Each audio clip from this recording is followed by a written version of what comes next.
Okay, today's the day before the Global Repair Conference, and I'd like to upload a quick video. It's not hopefully it's quick on my approach to what's happening, or our approach at the Center for Wise Democracy, and make the question a little bit bigger. Can we save the world? What's about can we really saving the world, which global earth repair would certainly be part of. And the issue on the saving the world part is, I just introduce it by reading a quote from Can We Save the World, an article put out by Tomid Berkey in the Millennium Alliance for Humanity and the Biosphere.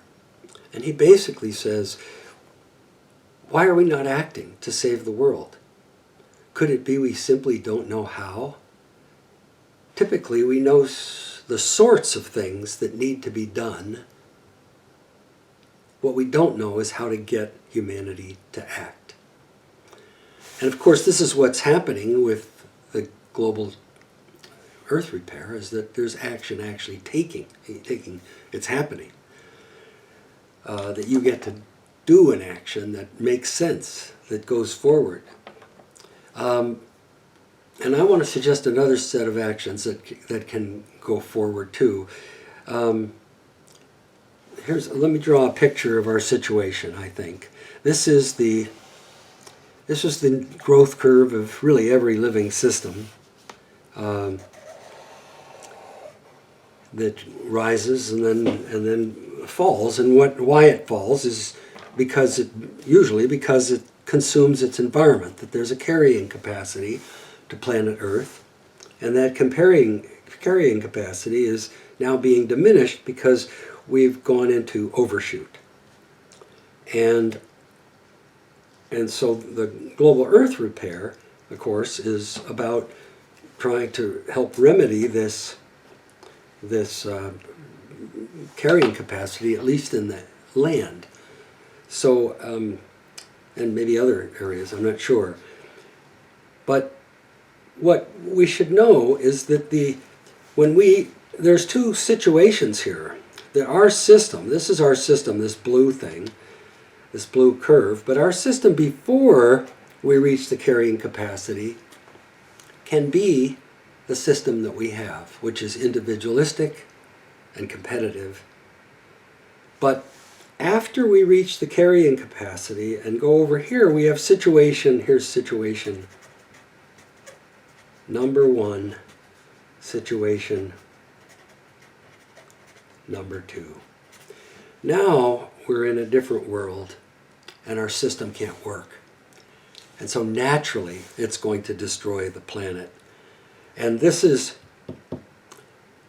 a better word for it is the tragedy of the commons. That because, the tragedy of the commons is a great story. I'll tell it briefly. It was published originally in 1968 by Garrett Hardin in Science magazine. And the image is that in medieval England, there were lots of ranchers on a commons, which was a green grass, a big park. And before the carrying capacity is reached, that is, each rancher gets to add as many sheep as he or she wants. And of course what happens then is that it's like the economy. We share the economy. Things get better when my neighbor does better. It's a good deal. But once you cross over the carrying capacity, then you're in the tragedy of the commons. And now what's happening is that when my neighbor adds a sheep to the commons, there's less grass for all of us. And in fact, the grass is now being diminished each time. So the incentive is for each person on the commons to try and stay as good as they've been doing, and their production up. And so they keep tending to add more sheep to to stay even with where they were before. But of course, each new sheep that comes onto the commons is diminishing it for everything. What people don't realize is that as soon as you cross over and you're in this overshoot area, then we're all in one system, we're interdependent, and we can't be individualistic anymore. There has to be this co-creative, collaborative approach. And so that's what I'm aiming to be able to do, is set up that system transformation. And so what we've got basically is that the global earth repair, the damage to the earth, the partisan divide, the climate crisis, the species extinction, all of these, I call them monster problems because they're unsolvable from within our system. The solutions can't solve them because the system is actually the cause to these problems. The system plus the new situation is what is called, or what we call, the human predicament. The human predicament, and I'll draw a picture of that for a minute. So the human predicament is this, our box system, I call it the box, and out of that comes all these different monster problems. Earth destruction,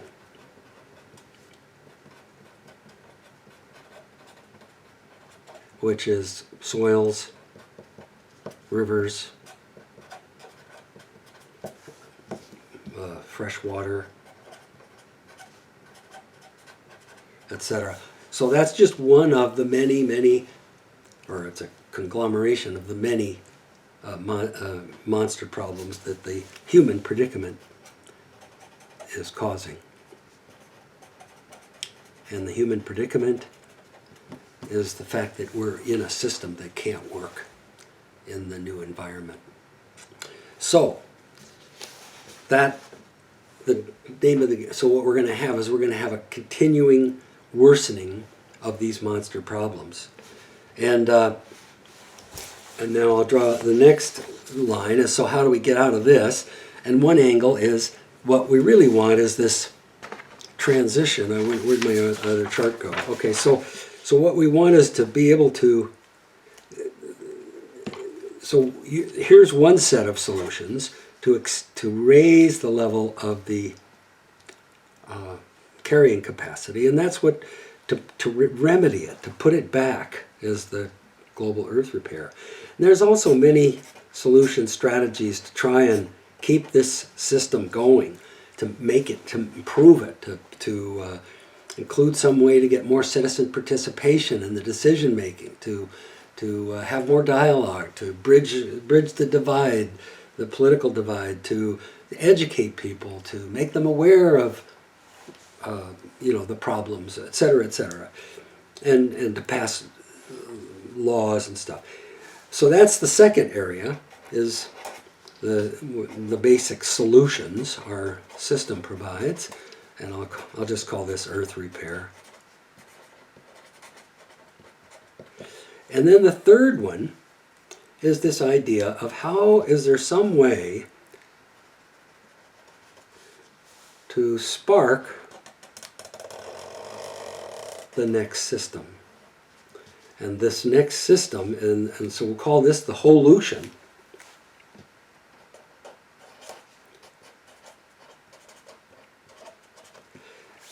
And my point is, this is not an option. We can't just have these two sets of solutions, raising the carrying capacity back and making our system better. That's not enough. We have to, the system itself is continuing to trash the planet and to destroy our own people. So there has to be a way to facilitate this transformation, and I don't think we're going to have a time to talk about it so much, but yes, there is a way. And let me let me just show you one other angle on these systems. So here's the way I see these systems shaping up. There's really three dynamical systems.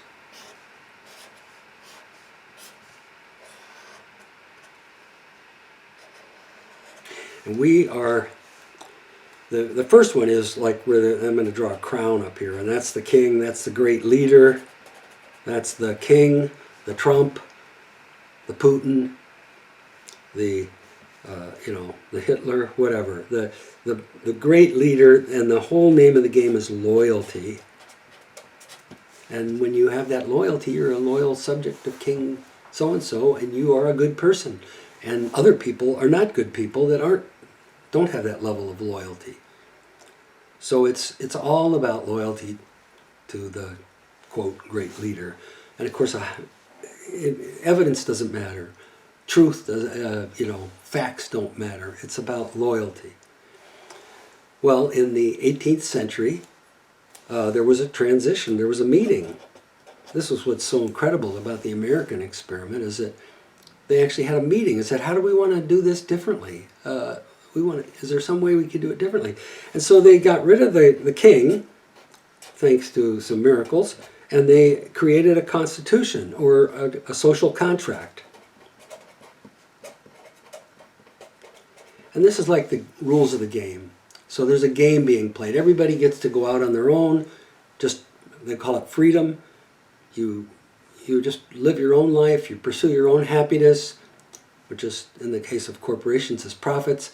And you end up with an individualistic system, individual system, and a competition. Everything is about competition. In terms of, like, our democracy, what we call democracy, as a competition between branches of government, voters, voting representatives, etc. So is of course, capitalism is part of that too. So, and of course, the way it shapes out is most people think there's only two systems. That these two comprise the whole possibility sphere, and this is an authoritarian, and this we call democracy, but we all know that's not really a democracy; it's a constitutional republic. So, but I'm here to say that this is possible, and this is why this is so hard for people to get and understand. Is that it's possible to shift to the next system, which is based in a particular kind of conversation, a we the people, a living we the people in charge, and it's a particular kind of conversation that needs to be established. And this, you can do this independent. The box can still be there. Everything in the box could still be there. But what we've got is a we the people conversation going on that becomes more primary in time than the box. And this is about people being inclusive. It's an inclusive system. In other words, when you're in the tragedy of the commons, like all the ranchers on the commons, you have to have everybody. You can't just have a few of the people say, hey, we're looking out for the whole commons, and we're just going to withhold putting our sheep out on the commons. It doesn't do any good. The others just keep destroying the commons anyway. And it really amounts to a transfer of power from the people who are conscious to the people who are less conscious. Because they're just continuing. They're just going on and on. So that's, I didn't just knock that over. I hope it still shares. Yeah, I guess I can still see it anyway. Oh well. So anyway, now what I want to share is, and this is the inclusiveness, and it's collaborative, and it has to reach unity. So when the ranchers are on the commons, we have to have a system where periodically everybody stops and visits together and faces the problems that are there and reaches unity. and maybe sets it in form, like, okay, we'll have some kind of global constitution, or we'll have some kind of global structures in place so that we can maintain our system. We can maintain our well-being. All right, so how do we make this transformation to the third system? And that's probably, we don't have time to talk about it here that much. But one way I think I can talk about it and shorten it is in terms of what I call the monster wish. A wish that we wish we could do that would make that transformation. And I'll read to you the monster wish, and then I'll tell you about how I'll hint at how we can actually get to it. That we, just us, can convene a global conversation where all the people come together respectfully, face the monster problems, and co-create shared perspectives on what is the truth, the facts, what we want, our vision, and the best strategy going forward. And this is a new We the People conversation that achieves breakthrough progress on each issue as it addresses each issue, and where we provide wise leadership to elected officials, corporations, and to the culture. And where this new process is ongoing so that it structures a new system of wise democracy and a holistic economics.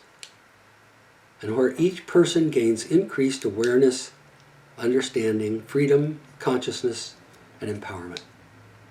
So I call that the monster wish, and I'm here to say I think we can achieve that and more.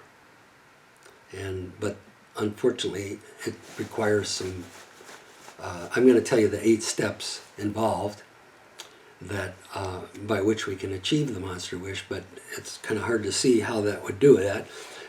But we do have proven examples. For 8 years now, the state of Vorarlberg in Austria has adopted the Wisdom Council process into their state constitution. So this is what we call the Wisdom Council process. And there's 8 steps.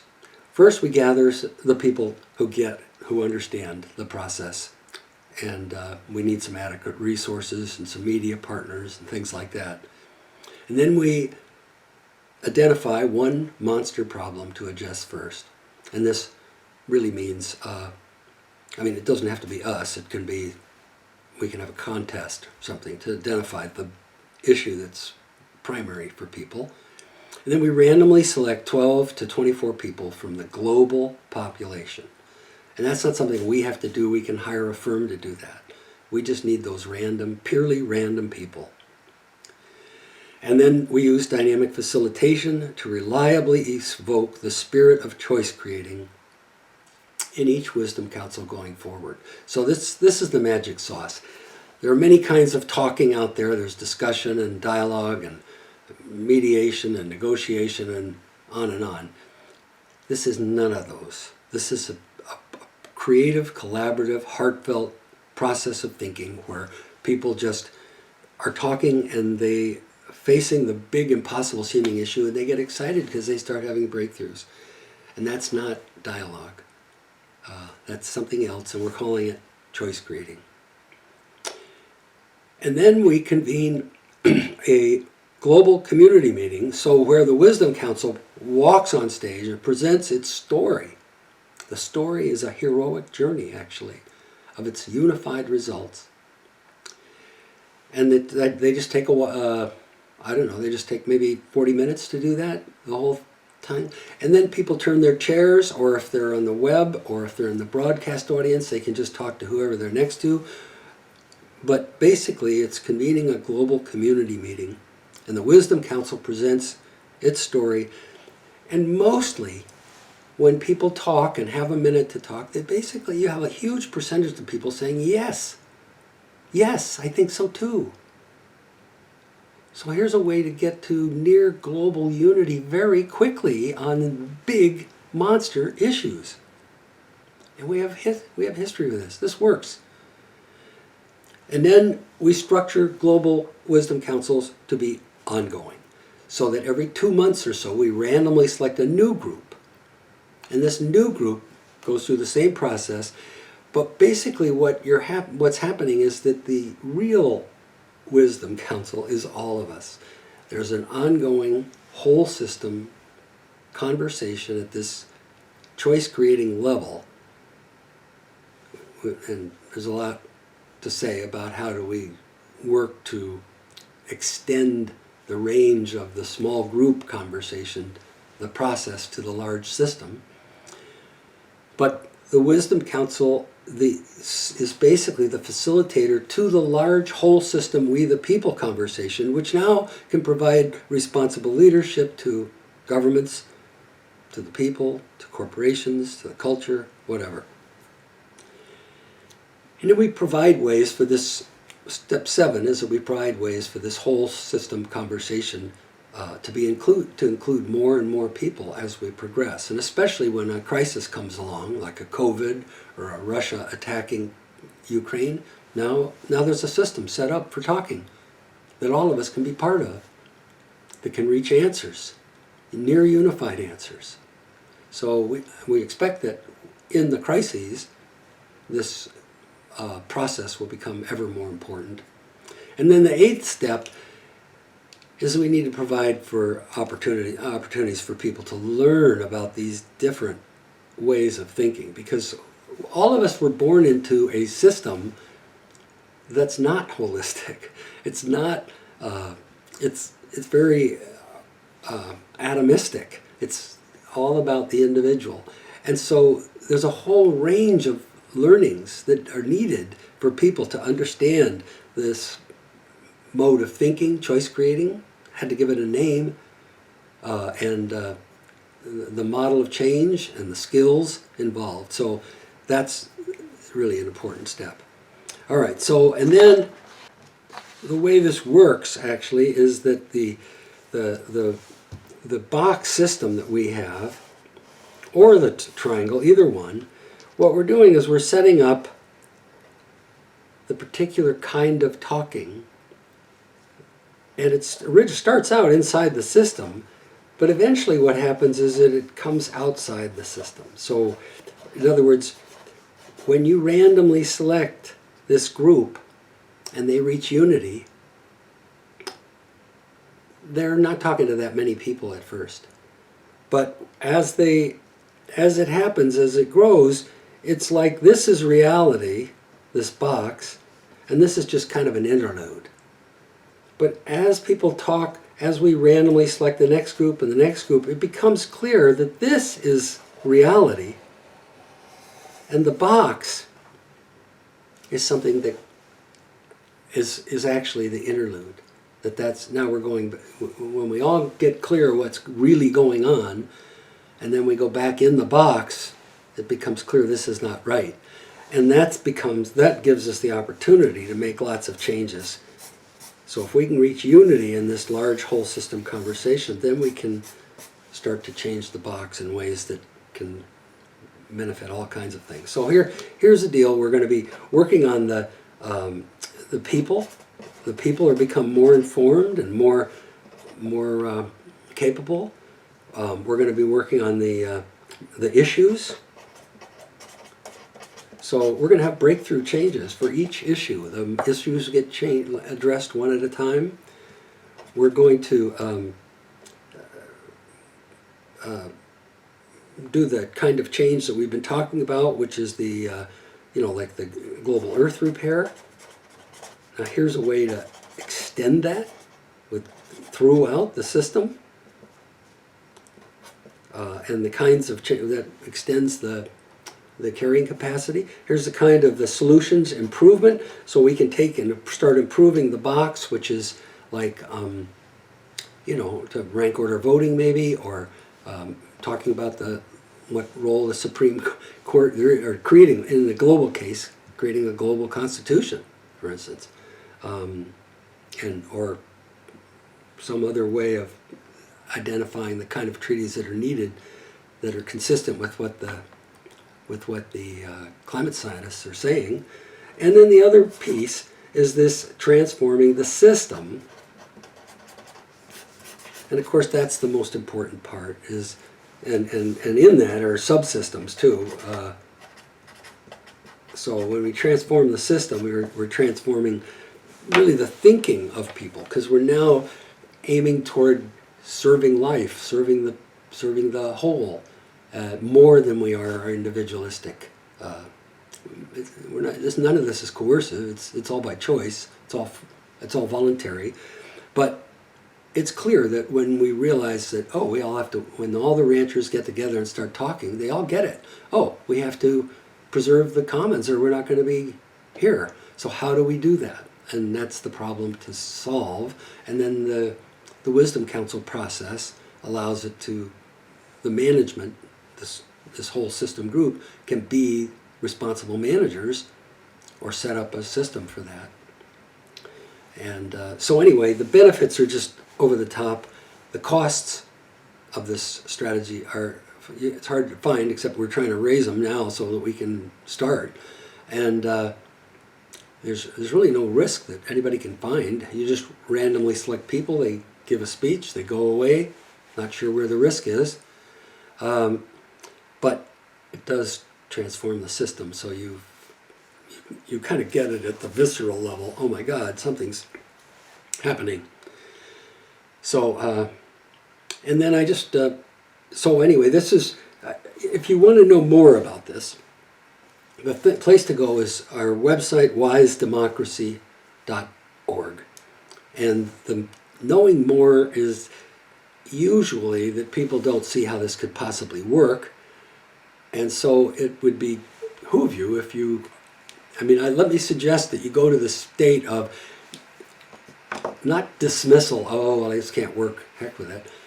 But notice that we are screwed unless this system transformation happens. And here's some people saying, here's a way to do it, and it's doable. And we can just start. We don't need anybody's permission. So it's really an incredible thing to put out there, that monster wish, for instance. So think about it that way. Look at the website with that kind of curiosity, because this is what we need. Can't find another option, honestly. I can't find, for the wholution, to address the wholution. There's lots of options, lots of solutions, but not a wholution.